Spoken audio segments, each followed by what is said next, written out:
आपको क्या एक समझदार राजनीतिक बनिया महिला के तौर पर गिना जा सकता बिल्कुल है? आगे आऊंगी जी। वाले टाइम में इसकी सख्त जरूरत होगी कि यहाँ जल घर का निर्माण हो, बिजली पावर हाउस का वहाँ निर्माण हो, हुँ। और पार्कों की बाउंड्री वॉल बने। और जो आप कह रहे थे समस्याएं समस्याएं देखो, नो डाउट पूरे शहर की कुछ समस्याएं हैं। महिलाओं को आगे निकलना चाहिए जी। हुँ। अब पार्टी यही तो आगे कर रही है, लेडीज को बस खाली घर का काम जैसे कह दिया, ये कर लो वो कर लो। हुँ। अब आजकल के बच्चों को इसीलिए पढ़ा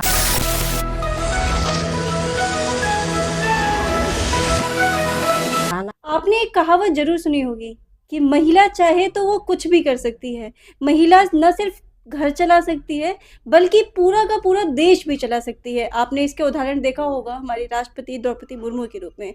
आज जिससे आपकी मुलाकात कराने वाले हैं, उन्होंने भी एक ऐसी ही छवि बनाई है समाज में, राजनीति में। इन्होंने पहले तो अपने पति जी का साथ दिया राजनीति में, उनको ऐसा साथ दिया कि वो 3 बार से पार्षद बने, लगातार पार्षद बने। अब वो राजनीति में खुद कदम रख रही हैं और अपनी छाप अभी से वो बनाना शुरू कर रही हैं। ज़्यादा इंतज़ार ना कराते हुए हम आपकी मुलाकात कराते हैं। सब अनिल जी, सरोज जैन जी जो हैं, आपको जब आप इलेक्शन में खड़े हुए थे, तो उन्होंने आपको इतना समर्थन दिया कि आप इलेक्शन में 3-3 बार आप जीत कर आप लोगों के सामने आपने आए थे। हाँ, ये ठीक है मैडम, मैंने पहला इलेक्शन 2005 में लड़ा था। तब भी ये मेरी वाइफ सरोज जैन एक्टिवली सारे एरिया में मेरे लिए वोट मांगती थी। दूसरा इलेक्शन तो नगर निगम बन गया था, वार्ड बहुत बड़ा हो गया था, और 2013 में मैंने इलेक्शन लड़ा, तो उसमें भी इन्होंने घर घर जा कर के लिए मेरे लिए वोट की अपील की थी, और मैं कामयाब हुआ। और तीसरा इलेक्शन 2018 में मैंने लड़ा, उसमें इन्होंने रेगुलर सभी जगह जा कर के वोटों की अपील की और मैं सफल हुआ। और अब क्योंकि हमारा वार्ड एक जनरल महिला के लिए रिजर्व है, तो अब वो ये खुद इलेक्शन लड़ रही हैं। सरोज जी, हाँ नमस्कार। जी, नमस्कार दीदी। क्या लग रहा है, कैसा माहौल रहने वाला है? आप महिला हैं, माहौल आपके बड़ा पति पहले से राजनीति में इतने टाइम से सत्ता में थे और 3 बार से वो सत्ता में थे। हाँ जी। क्या लग रहा है, आप उनको टक्कर दे पाओगे? टक्कर तो जिनका प्यार है, ये मतलब सपोर्ट मिल रही है वहां से खूब अच्छी से। हुँ। जैसे मैं वार्ड में गई हुँ। तो बहुत अच्छा रिस्पॉन्स, इतना मैं कह नहीं सकती कि सभी ये कह रहे हैं कि बस जैन साहब को वोट मांगने की जरूरत है, जो आप वोट मांगने आए हो, हुँ। हमें क्यों शर्मिंदा कर रहे हो। हुँ। इतना अच्छा रिस्पॉन्स मिल रहा है। कॉम्पिटिटर तो खुद ही आपके घर में है। क्या लग रहा है, मतलब आप जनता के बीच में जा रही हाँ होंगी, जी। जो आपके पतिदेव 3 बार से सत्ता में आए थे, उनका जो पहले उन्होंने काम किया था, कितना ज़्यादा आपके लिए प्रभावी साबित होने वाला है? जनता तो बहुत ज्यादा दिखा रही है जी। अच्छा। हाँ, बहुत अच्छा लग रहा है जाकर। ये लग रहा है कि भाई है ना, सारे ही अपने हैं, हाँ। भाई कोई अलग से नहीं जाएगा, कि आपको वोट मांगने की जरूरत नहीं है हुँ। कि आप क्यों आ रहे हो, हमें शर्मिंदा कर रहे हो। जैन सबसे कहना, सब अपना अपना मतलब वो दे रहे हैं, इंट्रोडक्शन करवा रहे हैं, मेरा ये नाम है, मेरा ये नाम है, आप जैन साहब को बोल देना। अच्छा। हाँ। अच्छा, एक बात बताइए सरोज जी, हाँ जी। हम समाज को देखते हैं, आज भी महिलाएं कहीं ना कहीं पिछड़ी हुई हैं। वो अपने आप को साबित ही नहीं कर पा रही, शायद ये भी कारण है कि उनको मौका नहीं मिल पा रहा है। तो उन महिलाओं के लिए आप क्या कहना चाहोगे? महिलाओं को आगे निकलना चाहिए जी।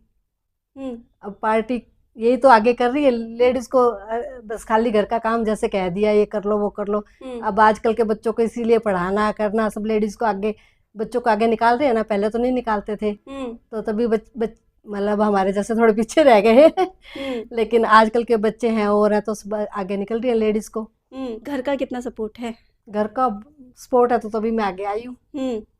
अच्छा, एक बात बताइए अनिल जी, अगर हम वार्ड नंबर 1 की बात करें, तो यहाँ पर सबसे ज़्यादा दिक्कतें क्या हैं, जिससे जनता सबसे ज़्यादा परेशान है? ऐसा है मैडम, वैसे तो देखो डेवलपमेंट जो है ये एक एंडलेस वर्क है, इसका कोई अंत नहीं है।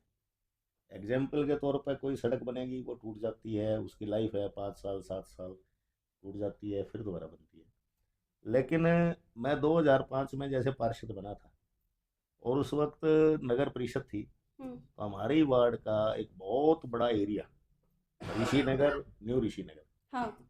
ये यहाँ बहुत समस्या थी, सभी समस्याएं थी।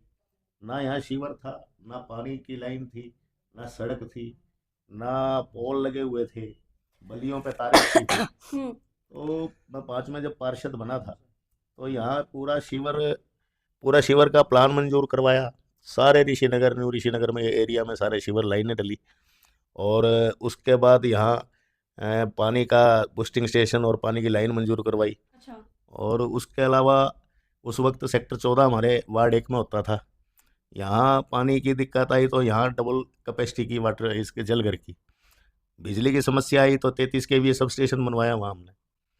तो काम तो समय समय पर है। दोनों ये वेलकम गेट जो सेक्टर 14 के वेलकम गेट है, ये मेरे कार्यकाल में मेरे बनवाए हुए हैं, MP ग्रांट से बनवाए थे उस वक्त। और किसी आप हिसार में किसी भी सेक्टर में जाओगे कहीं आपको वेलकम गेट नहीं मिलेंगे। और 2005 में जब पार्षद बना तो यहाँ आड्डा रोडी की बड़ी समस्या थी। शाम के वक्त यहाँ बड़ी गंदी स्मेल आती थी।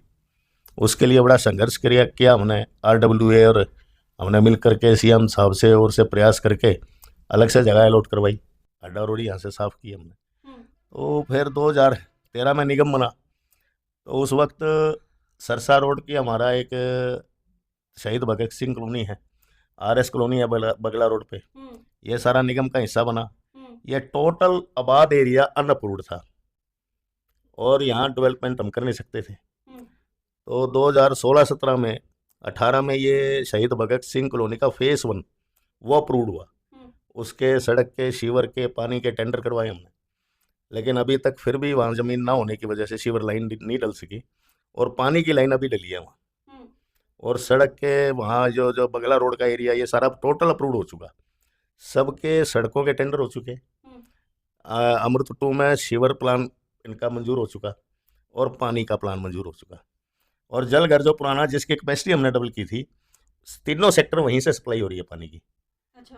और जैसे जैसे बड़े स्पीड से सेक्टर आबाद होने लग रहा है तो आने वाले टाइम में इसकी सख्त ज़रूरत होगी कि यहाँ जलघर का निर्माण हो, बिजली पावर हाउस का वहाँ निर्माण हो और पार्कों की बाउंड्री वाल बने।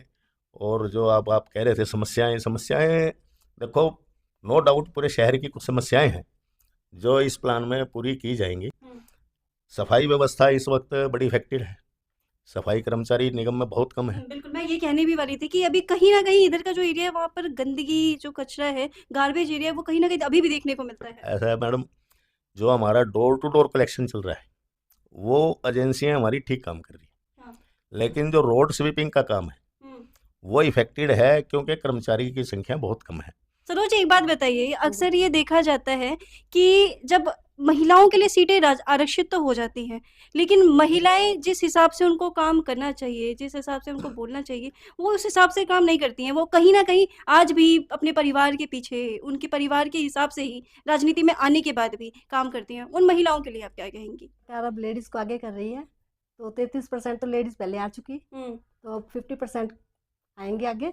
और कोशिश करेंगे कि सरकार मतलब लेडीज़ जैसे जैसे आगे बढ़ेंगी, जैसे जैसे काम करेंगी तो उनकी नॉलेज भी बढ़ेगी कि कैसे करना चाहिए, देखेंगी तो करेंगी भी सही। बिल्कुल, मौका मिलेगा हाँ, तो मौका मिलेगा महिलाएं तो किसी क्षेत्र में पीछे नहीं रहने हाँ, वाली हैं। पीछे नहीं रहेंगी। आपको क्या एक समझदार राजनीतिक बनिया महिला के तौर पर गिना जा सकता बिल्कुल है? आगे आऊंगी जी। देखो मैडम, मैं कहूँगा सपोर्ट भी तो इसमें, मिलेगी ना इनकी। मैं हाँ, मैं ये कहना चाहूँगा, मेरी जो आज मान लो एक पहचान है, जैसे न्यू ऋषिनगर नगर का एरिया हमारा, और भी है, सत्यानगर है और है, यहाँ अलग अलग एरिया से, अलग अलग शहर से, अलग अलग स्टेट से 36 बिरादरी आके यहाँ बसी हुई हैं। और आप किसी भी बिरादरी में जाके मान लो मेरा टीनू जैन के नाम से आप बात करोगे ना, तो हर बिरादरी का, हर बच्चे से लेकर बूढ़े तक सबको अपनापन महसूस होता है। और एक जो छवि है ना, एक मतलब इतना माहौल क्रिएट किया हमने वहाँ कि एक परिवार की तरह लगता है कि अभी परिवार में बैठे हम अपने। नहीं, आज भी सभी लेडीज यही कह रही थी कि बे टीनू ने वोट मांगन की क्या जरूरत है, टीनू तो मेरा ही है, हमारा अपना ही है, उसने के वोट मांगन की जरूरत है। मतलब इन्होंने छवि ही अपनी हाँ, ऐसी बना रखी ये है। तो हमारा ही अपना है। चलिए, मतलब देखिए, राजनीति में 3 बार से सत्ता में थे, पार्षद रहे अनिल जैन जी। अब इनकी वाइफ यहाँ से खड़ी हुई हैं, सरोज जी। अब जनता जिस हिसाब से कह रही है कि जनता अभी भी जो अनिल जी का जो छवि था, उस छवि के वजह से अभी भी सपोर्ट करने के लिए पूरी तरीके से तैयार है सरोज जी के लिए। अब जो हमने आज जो बात की थी, जो हम लोगों का जो चर्चा था, उस पर आपकी क्या राय है, ये कमेंट बॉक्स में जरूर बताएं। आज के लिए इतना ही। मैं आकांक्षा गुप्ता, मिलते हैं अगले कार्यक्रम में। तब तक के लिए नमस्कार। नमस्कार।